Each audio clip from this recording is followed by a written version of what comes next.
Hello guys and welcome to How to Socials. In this video I'm going to show you how to clear your iPhone RAM or memory. So let's start. First, open settings on your iPhone.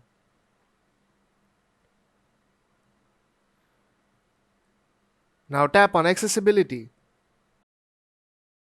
and tap on touch. Now turn on assistive touch. And you'll have an assistive touch button on your screen. Now leave it on your screen anywhere you like. Now go to your home screen. Now what you have to do is press the volume up button, then volume down button and hold the power button. And instead of powering off, I'll touch on assistive touch and hold the home button.